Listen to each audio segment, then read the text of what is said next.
Hi everyone, I'm here at the True Story. This is the last one I'm doing tonight. It is by Tim Hamblin, and it is called A Still Small Voice. The porch had always been my happy place until recently. Now it just reminded me of my mom. I climbed to the top railing of the porch where I could see the creek. It was full, the rains from the past few days causing it to spill from its banks. Mud holes covered the yard. If I hadn't been wearing my Sunday best, it would have been fun to jump in a couple of them, or maybe build a dam in one of the ditches that led to the creek. I had always asked Papaw if I could, but he reminded me that my dad would come to get me soon and I had to go to a wedding with him. I sat down on the bench in the corner of the porch, and Spot came toward me and whined. He wanted to play in the mud too. Sorry, boy, not today. Maybe when I get back. Papaw had stopped swinging in the swing and wasn't singing anymore. He was looking at me. Can I stay all night again, Papaw? Your dad will want you to go to church tomorrow, so probably not. Come here and swing with me. I walked down the length of the porch, trying not to step on a nail. Then I hopped up on the swing next to Papaw. He was short and thin, but strong as a bear. He had worked in the coal mines for more than 20 years, and it showed in his face, hands, and occasional cough. He put his arms around me, pulling me tight, my head resting on his chest. Then he started to swing and hum. To me, those sounds were the best sounds in the world. Mom wouldn't have made me go, I said. Probably not. The humming stopped, and so did the swing. I looked at my Papaw. His eyes were sad now. One thing I had learned during the past couple of years was that adults lied, but they couldn't hide the truth from their eyes. I'm sorry, I said, patting him on the leg. I shouldn't have mentioned it. My mom was his daughter. So what do you want for your birthday? My 7th birthday was coming in a week.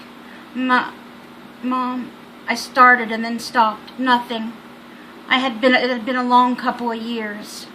At first I didn't know that anything was wrong. And then Mom wasn't around for a couple of days. I kept asking Dad where she was, and he said she was visiting her sister.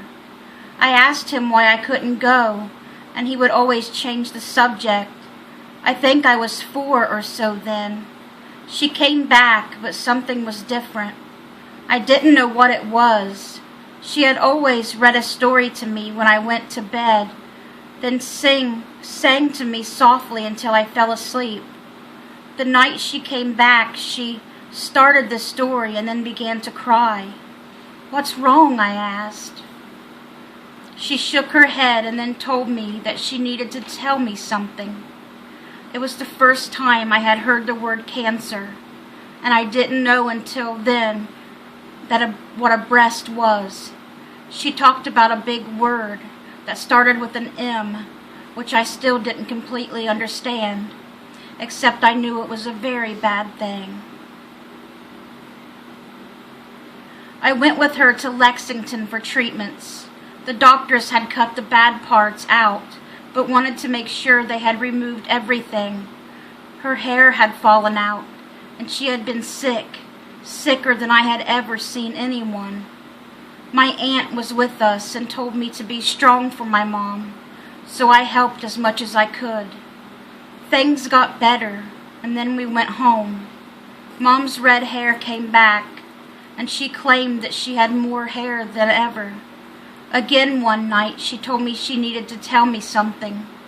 This time she told me she was pregnant, and I was going to have either a brother or a sister in 8 months. The cancer came back during that time.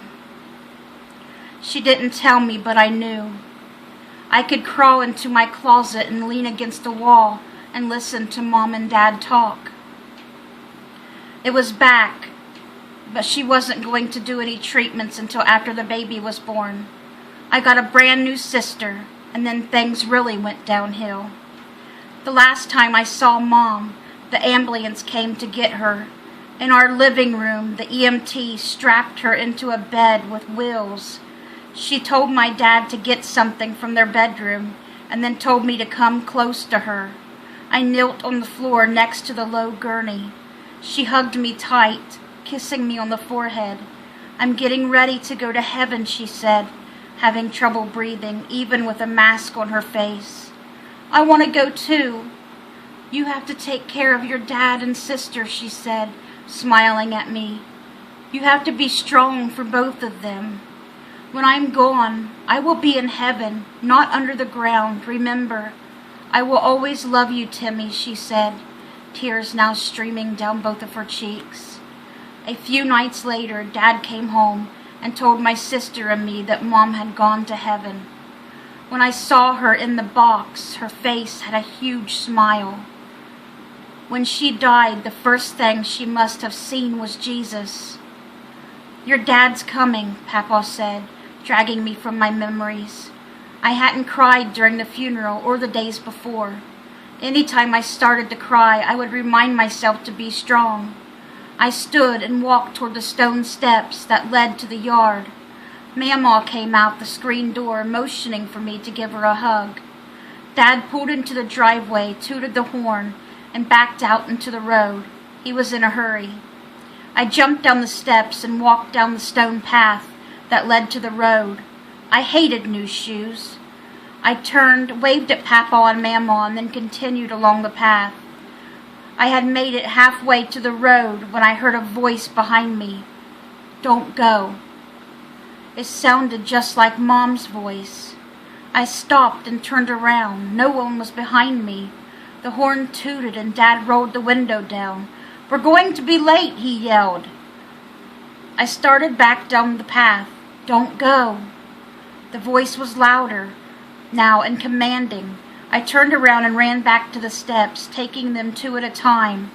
I sprinted between Papa and Mamaw and through the screen door, through the living room and into the back bedroom. I heard the car door slam. I knew Dad would be coming soon. The door to the back bedroom had a lock. I opened the door, shut it, climbed on a stool, and turned the piece of wood that would keep the door from opening. I jumped down and crawled under the bed, scrambling as far away from the door as possible. "Tim, let's go," Dad yelled.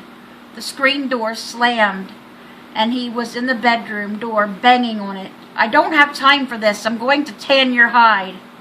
I covered my ears with my hands and hummed to myself, shutting the noise out. I counted to 100 and listened. He was still there.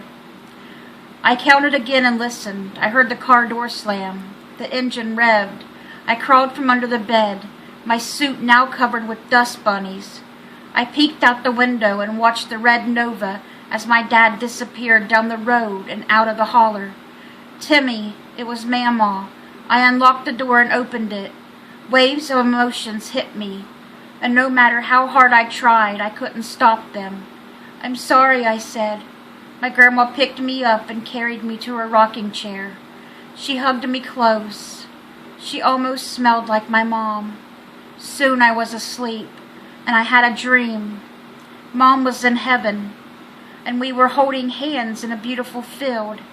She explained to me that angels were watching over me, and everything would be okay. We ran around the field for a long time.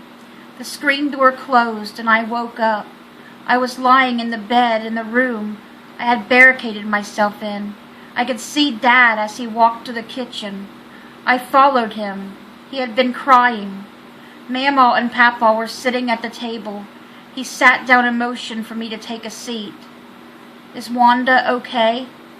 "She's fine. I was in a car accident driving back from the wedding. Rain started. I was a half-mile from the house. I hit a slick spot in the road, and the car spun out of control. It spun so many times, I lost count. It spun me over the curve. The car went down the embankment, toward the river," Papa said. "Yet toward the river?" I knew the river was close to flooding in some areas of our town. The curve he was talking about was near the edge of the river, even when it hadn't rained for a while. A small tree stopped about 5 feet from the river. Timmy, if you had been in the car, we would have broken the tree and gone into the water. He was crying now. I was crying too. I gave him a big bear hug. Thank you, Jesus. And Mom, I whispered.